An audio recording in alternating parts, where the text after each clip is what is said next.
दज्जाल इस वक्त किसी जजीरे में कैद है। वो चंद लोग जिन्होंने दज्जाल से मुलाकात की, वो लोग इस जजीरे पर कैसे पहुंचे? क्या आज भी कुछ लोग दज्जाल से राब्ते में हैं? वो पुरअसरार जजीरा कहाँ है? आज गूगल मैप में ये जजीरा दिखाई क्यों नहीं देता? हम इस वीडियो में इन तमाम सवालात के जवाबात जानेंगे।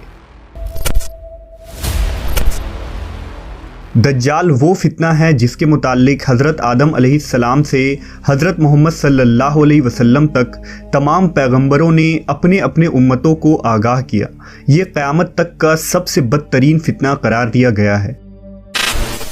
दज्जाल शैतानी क़ुव्वतों का हामिल होगा, दुनियावी ताकतों से मालामाल होगा और उनके ज़रिया दुनिया में तबाही मुसल्लत कर देगा।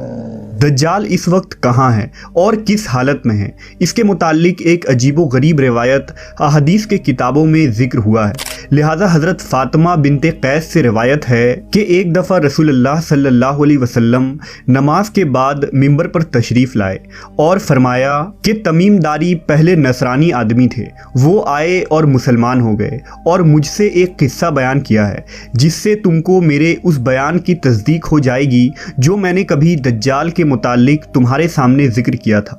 तमीमदारी ने बताया कि वो एक बड़ी कश्ती पर सवार हुए जिस पर समुंदर में सफ़र किया जाता है और उनके साथ कबीला लखम और जज़्ज़ाम के 30 आदमी और थे। समुंदर का तूफ़ान 1 माह तक उनका तमाशा बनाता रहा।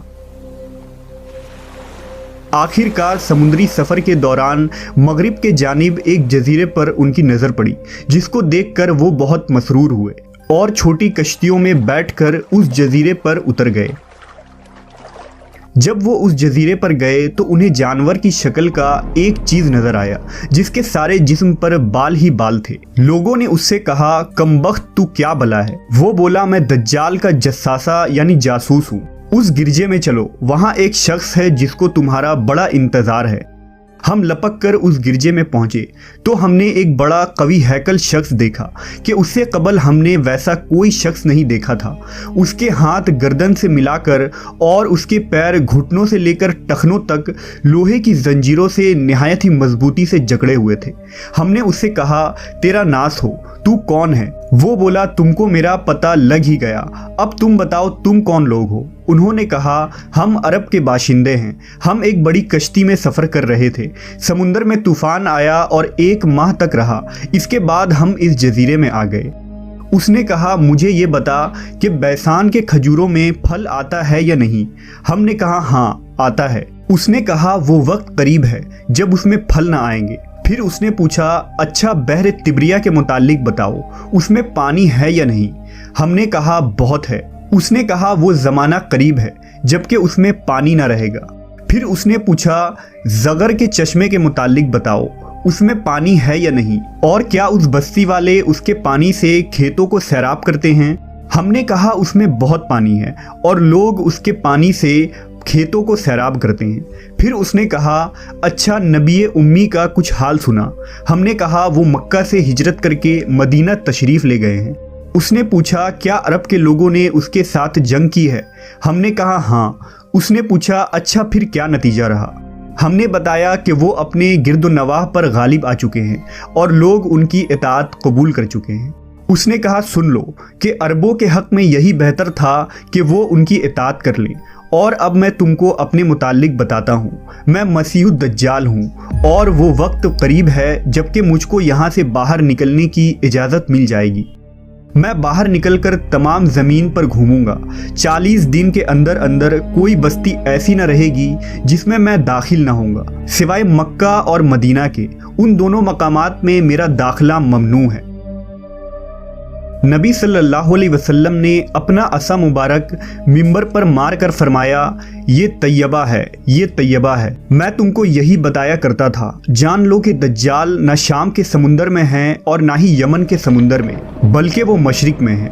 और नबी सल्लल्लाहु अलैहि वसल्लम ने मशरिक की तरफ हाथ से इशारा फरमाया।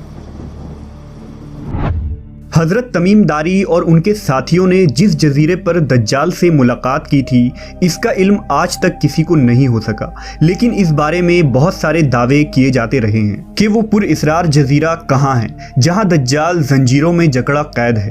बाज़ लोगों का गुमान है कि बहरे अरब में मौजूद सुकतरा नामी जजीरा ही वो जजीरा है जहां दज्जाल कैद है। ये जजीरा नहायत ही अजीबो गरीब मकाम है। जजीरा सुकतरा मुल्क यमन का हिस्सा है और साहिल से 400 किलोमीटर के फासले पर मौजूद है। इस जजीरे पर मौजूद चरिंद परिंद और बहुत सारे दरख्त बाकी दुनिया से बहुत मुख्तलिफ हैं। ड्रैगन ब्लड ट्री नामी अजीबो गरीब दरख्त भी इसी जजीरे में उगता है, जिसके तने से सुर्ख रंग का अर्क निकलता है और ऐसा लगता है जैसे इस दरख्त से खून बह रहा हो। इसके अलावा भी इस जजीरे में हैरान कर देने वाले 700 अक़साम के दरख्त और मखलूक़ात पाए जाते हैं। इस जजीरे पर एक पहाड़ भी मौजूद है जहां एक मशहूर गार अल हौक है जो 3 किलोमीटर तवील है। इतना बड़ा गार पूरे मशरिक़े वस्ता में कहीं मौजूद नहीं है। जैसा कि हदीस में जिक्र है कि दज्जाल का ज़हूर मशरिक से होगा और ऐसी जगह पर होगा जहां से वो मशरिक़े वस्ता को मुतासिर कर सकेगा। लिहाजा इन तमाम निशानियों की वजह से लोग इस जजीरे को दज्जाल का जजीरा करार देते हैं। जबकि कुछ लोग बहरे ओकियानूस यानी अटलांटिक ओशन में मौजूद बरमूदा ट्रायंगल को ही दज्जाल का जजीरा करार देते हैं। ये वो इलाका है जहां कंपस काम करना बंद कर देते हैं। वहां जाने वाले जहाज और कश्तियां भी वापस नहीं आते और यहां बहुत सारे हादसात रोनुमा हो चुके हैं। बरमूडा ट्रायंगल में पैरानॉर्मल यानी जिन्नों और भूतों से मुताल्लिक वाक़यात पेश आते रहते हैं। इस इलाके में अक्सर समुद्री तूफान आते हैं और ऊंची ऊंची समुद्री लहरें चलती हैं।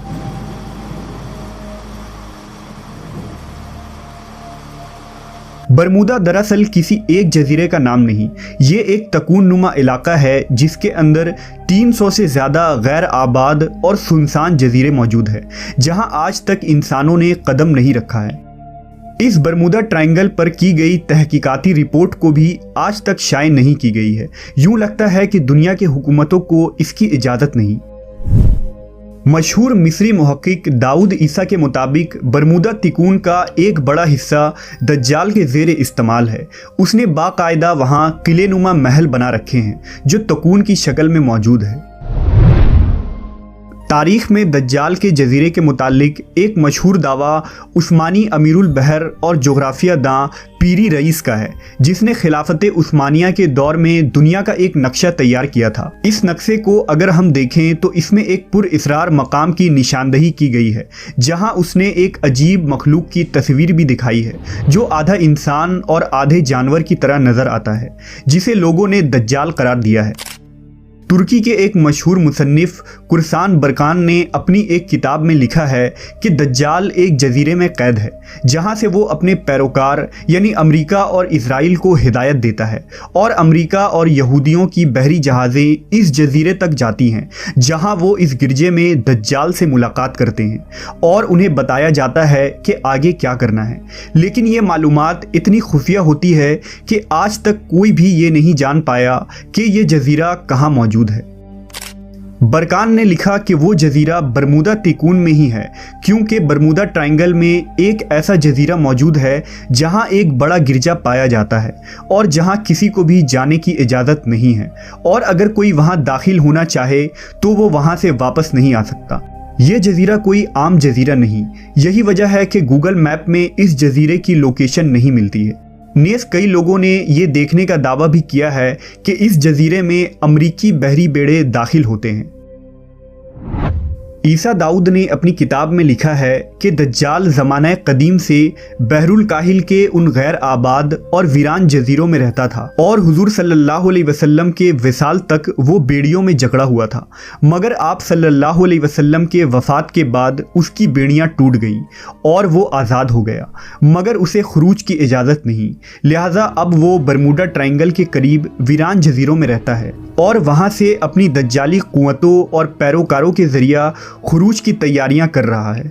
ये जजीरा बुनियादी तौर पर दज्जाल का हेड क्वार्टर है जहां से वो तमाम तदाबीर करता है और शर फैलाता है। अब उन जजीरों में दज्जाल का जजीरा कौन सा है इसका सही इल्म सिर्फ अल्लाह तबारक व ताला को ही है और अपने मुकर्ररा वक्त पर अल्लाह के हुक्म से दज्जाल उन जजीरों से निकलकर इंसानी आबादी की तरफ आ जाएगा जो हमारे लिए एक आजमाइश और फितना साबित होगी, जिस फितने से बचने के लिए नबी आखिरुज़्ज़मा हज़रत मोहम्मद सल्लल्लाहु अलैहि वसल्लम ने हमें राह दिखाया है।